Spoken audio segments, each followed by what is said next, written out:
sabi nga, wala namang huli, diba? Wala namang nauhuli, wala namang ano. Ang maganda nito, ito ang right timing. Anong pinagkaiba ng ginagawa mong negosyo ngayon at nung ginawa mo ang negosyo dati?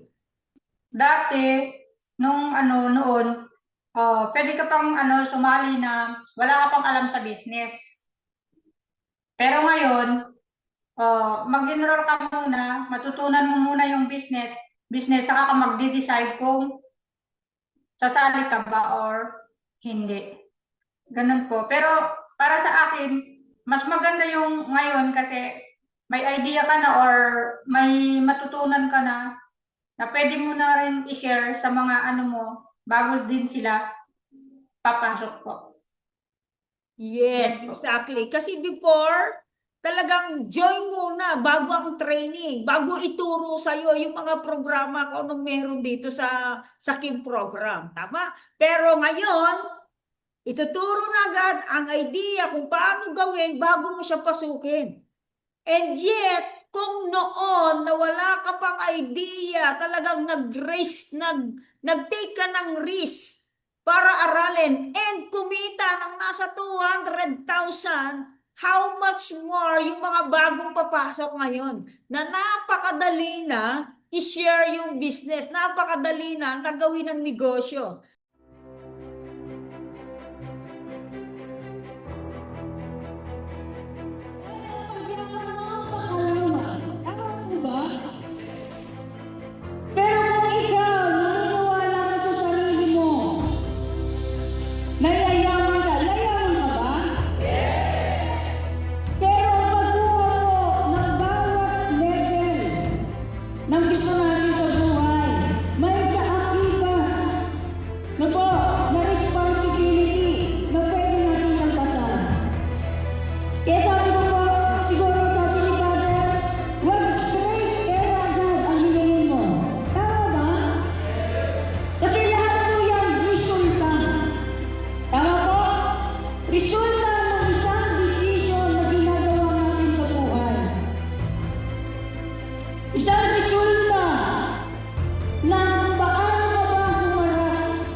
Hello everyone, good evening. So welcome sa ating Kim Talk, Real Talk. So for tonight, so maganda nito, pag-uusapan natin, no?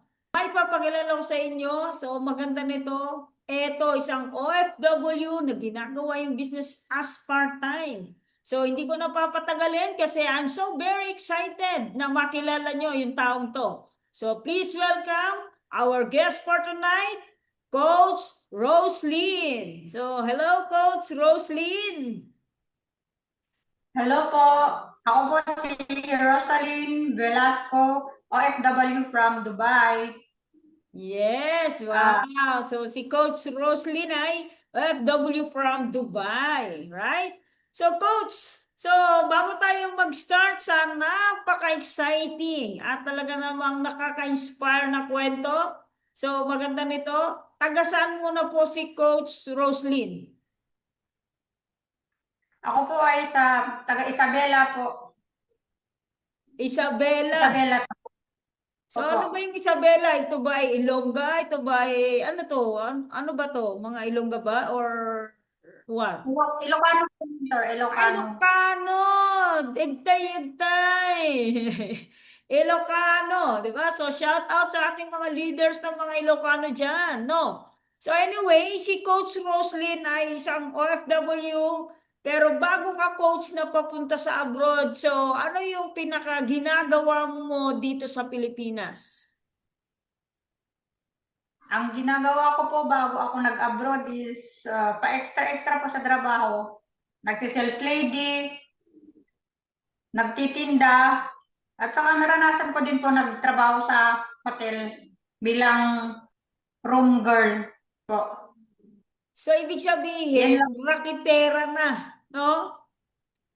Opo. So daming sideline. Actually, talagang Opo, sa buhay kapag hindi ka sumasideline at isa lang talagang pagkakakitaan mo, talagang kakapusin talaga, no? So opo, anyway, since nung narito ko sa Pilipinas, 'di ba? So sabi mo, ang dami mong trabaho na pinapasok, 'di ba? So bakit ka opo. nag-abroad? Nag-abroad po ako kasi sa abroad po, medyo mas malaki po yung sahod. So, tinry ko po nag-abroad. And then, napunta naman ako sa sa mga pamilyang mababait. At okay naman kaya ako nag-extend hanggang sa may nag-invite po sa akin dito sa sa business na to po. So si Yung Coach apply ko po Roslyn ay ilang taon nang nag-abroad? uh, magsi 7 years na po ako ngayon po, mentor. 7 years. So ilang taon yung may ilan ka? May anak ka ba rito sa Pilipinas? Meron po 3. Tatlong anak mo, tapos 7 years ka nang nag-abroad. Opo. Alright. Siyempre, 7 years na. Tama? 7 years na Opo. nasa abroad, ginagawa ang pagtatrabaho sa abroad. So, paano mo na-encounter ang negosyong to? Mga ano lang pa lang ako mga 4 months pa lang ako sa abroad. May nag-invite sa akin. Pero hindi po ako naniniwala. So, hindi ko alam kasi yung business na ganito sa networking. So, sabi ko, wala akong alam dyan. Makulit yung nag-invite sa akin. 2 months, mahigit bago niya ako na-invite po. Ayun, dahil sa kulitan niya nag-invite, napasali po ako. Sumali po ako na wala akong kalam-alam po sa business. Hindi ko alam kung kikita ako ba or bahala na, basta mag-invest ako, ganun po. Yun lang Okay. po. So, kumbaga parang, sige, gawin ko tong negosyong to. Bahala na kung anong mangyari sa akin dito. Di ba? And, nung Opo, na-invite ka, ilang buwan ka pa lang sa abroad noon? 4 months lang po. 4 months ka pa lang noon sa abroad nung na-invite ka sa ganitong negosyo. So, ano yung decision na ginawa mo or anong nagtulak sa'yo na decision bakit pinasok mo yung business? Kasi pinasahan ako ng nag-invite sa akin ng mga OFW na kumita na po. Yung iba, may mga bahay na, may mga sasakyan, na parang nainganyo ba ako? So, sabi ko, kinaya nila, ba't posible naman na hindi ko kakayanin, ganun ba? So, sumali ako talaga. Basta, bahala na kung kikita or hindi. Basta sasali ako, ganun. Sa, at saka ano po, sabi po nang nag-invite sa akin, magte-training ako, matutunan ko po yung business. Tuturuan nila ako, mga mentors, mga coaches po. Kaya ano po ako, nag-join talaga ako nun. Sinubukan ko po. At kumita naman po. So, ibig sabihin, sabi nga, hindi mo kailangan mag-start ng napakagaling. So, ang kailangan mo lang, Tama. talagang naniniwala ka sa nakita mo, susubukan mo, tama eh, why not? 'Di ba? Sabi nga, sa buhay talagang subok-subok lang. Malay mo, may mangyari. Tama ba? So maganda nito nung ginawa ni Roslyn, yung negosyo, pinasok ni Roslyn ang business, nagbunga naman, kumita naman. So ano yung mga na-experience ni Roslyn nung nag-start ka sa business? Ang dami ko pong na-experience po nung pumasok ako sa business. So, yun doon yung disappointment, yung sinasabihin kanila na scam. Scam yan, hindi ako kikita niyan. Ga- ah, Hindi ka kikita niyan. Ganun po. Pero tinuloy ko pa rin po. Tapos, yun nga, may mga na-experience ako na binablock ako. Lahat ng mga friends ko, in-unfriend ako. Pati nga pamilya ko hindi naniniwala sa akin. Pero nagtuloy pa rin po ako hanggang sa pinakita ko sa kanila na na kumita ako.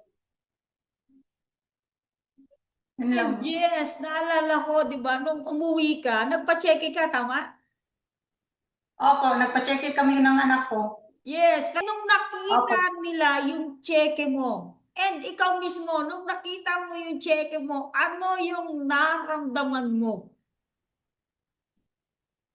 Hindi po ako makapaniwala na totoo pala na ito na yung income ko, ganun. Tapos yung mga kapitbahay ko, sabi nila, scammer daw ako, in-scam ko daw yung perang yun. Kasi nga, sinabi ko sa kanila, yung mga binili ko niyan, ng mga gamit ko sa bahay at saka mga kita ko po yan sa business na sinalihan ko. So sabi nila, imbes na maniwala sila sa akin, sinabihan pa ako na scammer daw ako. Ni-scam ko daw yung pera na yun. So, ibig sabihin, kahit wala kang resulta at kahit magka-resulta ka na, may sasabihin at may sasabihin ng tao sa'yo. Magkano pala yung pina-check ni Roslyn before nung yung first check mo at saka nung anak mo? 200,000 po, mentor, tapos yung anak ko is 37,000 po. So, ibig sabihin, ang nasa check nyo ay mahigit 200,000. Tama mo as part-time nung nandiyan ka sa abroad. So, could you Opo. imagine kung hindi mo ginawa yung business, pwede rin naman sigurong makaipon ng ganong kalaki. Kaya lang, after that, wala nang next. Kung naipon mo siya, yung pera na yun, naipon mo. Pag naubos yun, ubos na, mag-iipon na ulit. Pero since Opo. nandito ka sa negosyo, naubos na yung pera kinita mo, ang negosyo tuloy-tuloy pa rin. And until now, pwede ka pa ulit kumita pa ulit-ulit sa negosyong to. So, si Roslyn ay ginawa yung negosyo as part-time. Yung pinaka the best na experience mo nung ginagawa mo yung negosyo. Ang pinaka the best na na-experience ko is syempre yung kumita ako ng malaki, and then malaking tulong po sa pamilya ko yun. Yung dumating sa point na one day income ko is mas malaki pa sa sahod ko sa isang buwan dito. Hanggang sa lumaki ng lumaki. Nag-join ako sa business, akala ko kikita lang akong 5K, 10K.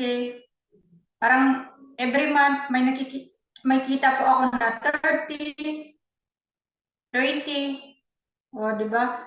Kaya doon ako nainganyo na aralin talaga ng aralin ang business, at saka nag-effort talaga ako na ma-share din sa mga OFW na katulad ko. So, marami rin nag-join sa akin, kumita din. At saka yung iba nag-for good na din. So, yun yung maganda, di ba? Na yung decision na gawin mo ang negosyo kahit wala ka pang alam na nag-take ka ng risk, ang maganda nito, hindi lang ikaw yung natulungan. Tama? So, merong mga leaders dito na talagang nakapag-for good na, like kagaya ni Coach As, di ba? So, dahil sa decision na ginawa mo, and then yung sponsor ni Coach As, di ba? Siya yung nag-invite kay Coach As na ngayon talagang isa sa millionaire circle na rin ng company. Could you imagine? Tama? Dahil yon sa decision mo na kahit wala ka pang alam sa negosyo, gawin na, pasukin na. Tama? So, yun yung pinaka-the best talaga na pwedeng mangyari talaga dito sa negosyo natin. Na yung decision mo lang ang aantayin, pero grabe, hindi lang pamilya mo, 'di ba? Ang pwedeng magkaroon ng benefits, pati pamilya ng tao magjo-join sa iyo, sasali sa iyo, talagang mababago at mababago. Tama. And sa negosyo, sabi nga, hindi naman talaga to una-unahan. Yung teaching lesson na natutunan mo nung ginawa mo yung business na yet, 'di ba? Sabi mo nga before ginawa mo and nag-off ng negosyo. So, ano yung lesson na natutunan mo doon sa ginawa mo na yun? Ang natutunan ko po is dapat pala tuloy-tuloy yung business. Huwag kang magpadaig at saka huwag magpaano sa mga disappointment. Kasi ang haba ng ano nag 2 years mahigit ako nagpahinga or nag-stop muna kasi grabe yung ano na ano yung utak ko, naalog kumbaga, tad-tad ng training. So kailangan ko munang ipahinga, i-refresh yung utak ko kaya nag-stop muna ako. Ngayon, bumalik ako, handa na ulit ako at saka natutunan ko talaga as tuloy-tuloy sana para ang dami kong na-miss eh. Di sana ngayon kumita na ako ng mas malaki pa. So, dahil sa maraming nag-i-invite sa akin, doon sa business na yun, hindi ko natutunan. Wala akong kaalam-alam doon. Magkaiba yung natutunan ko dito at saka yung explanation nila doon. So, sinabi ko na, why not na balik ako sa nasalihan kong business. Kasi kumita na ako doon. Bakit pa ako magjo-join sa iba? Back to zero ako ulit pag ganun. Kaya ngayon, nagbalik ako. Handa na ulit ako matutunan yung mga bagong programa po. Yes. Sabi nga, wala namang huli, diba? Wala namang nauhuli, wala namang ano. Ang maganda nito, ito ang right timing. Yes, may nauna, but it's okay. Your timing right now, nandito na, hindi pa huli ang lahat. Sabi nga, habang buhay, may pag-asa. So, ito yung maganda, this time, ready na gawin ang negosyo, tama ba? Ready na ulit, bumakbak, kasi nakapagpahinga. Could you imagine, ganito kaganda ang negosyo natin. Tama? Sabi ko nga, for how many years na napa-stop gawin ng business? Sa isang beses na nag-decide ka na gawin ng negosyo. Pero, pwede mong balikan. Tama?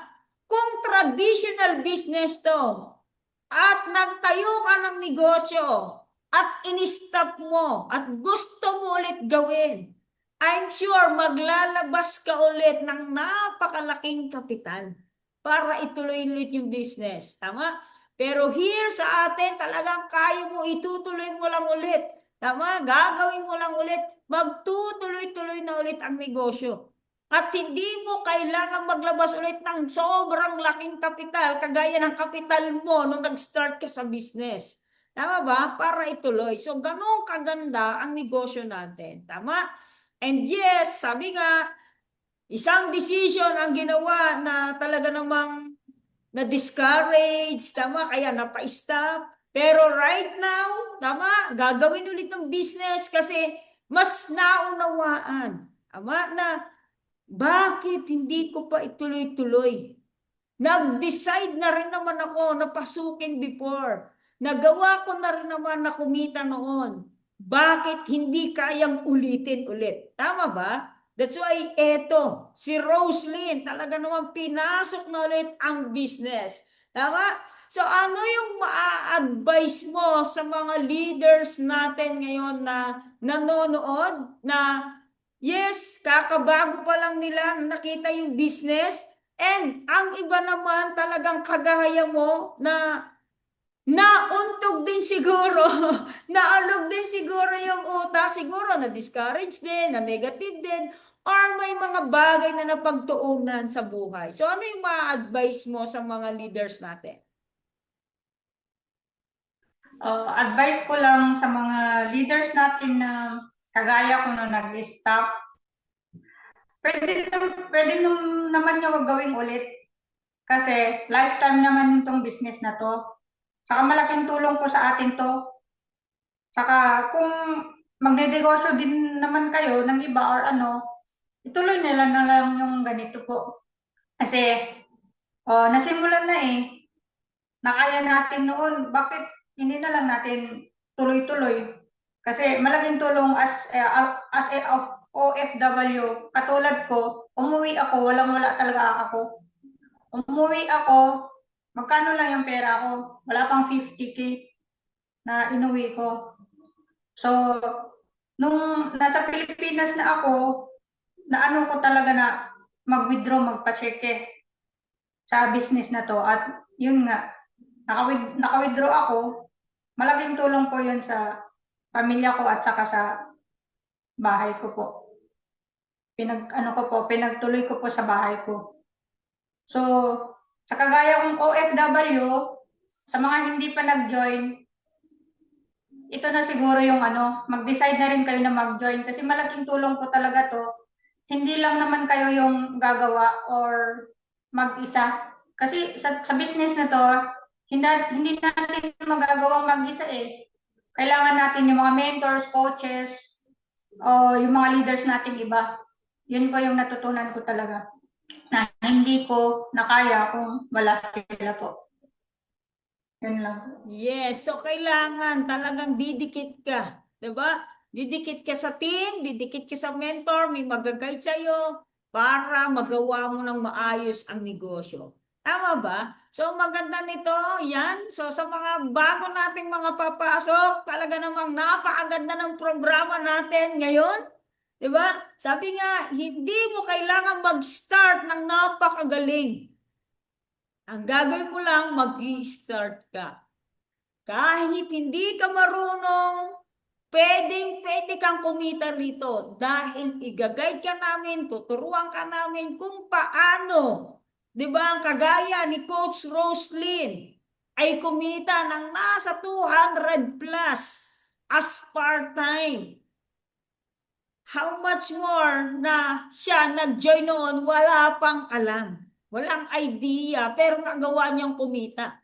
How much more ngayon na talagang tuturuan muna bago ka mag-decide na gawin ang negosyo. So, napakadali. For me, ito na yung napakadali talaga. Di ba?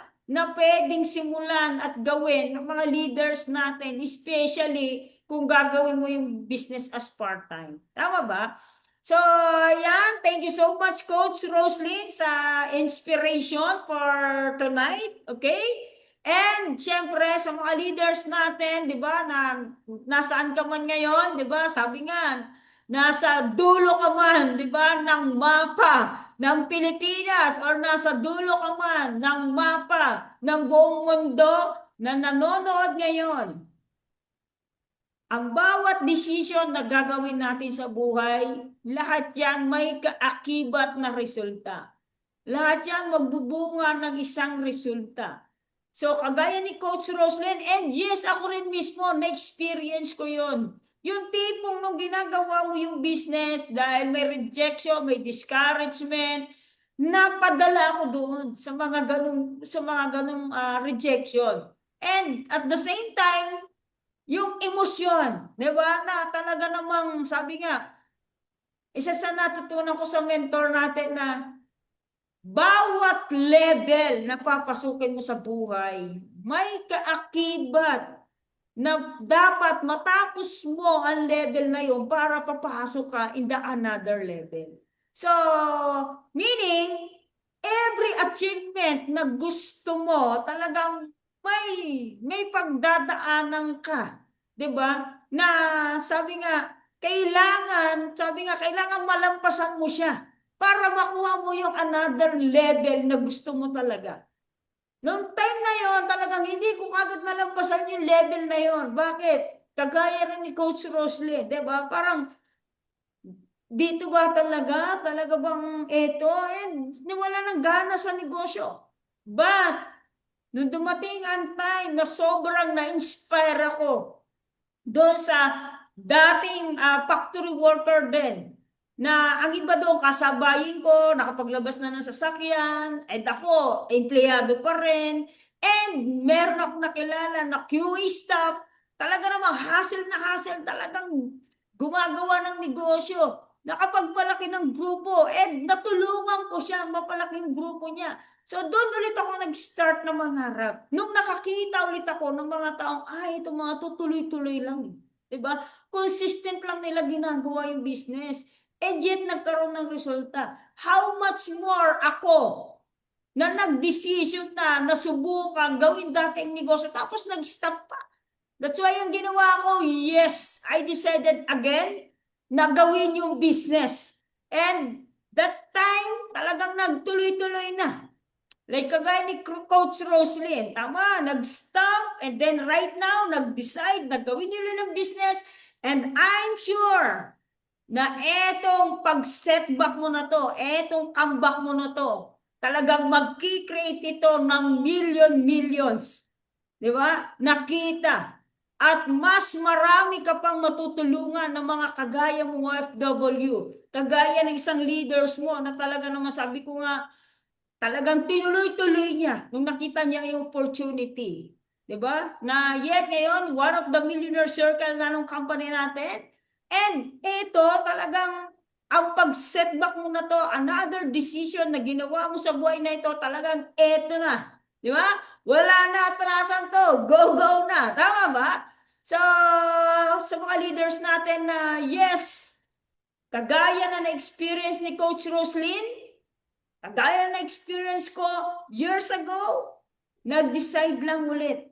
Sabi ko nga, in every levels na gagawin natin decision sa buhay, in every levels na pwede nating ma-experience sa buhay, may two decision tayo na pwedeng gawin. Bumalik sa dating gawi para makomfort tayo, or sige, daanan mo. Pag nalampasan mo, another level ng buhay mo ang mangyayari. Alright? So again, thank you so much, Coach Roslyn. Thank you so much, guys. God bless and happy business day. Bye!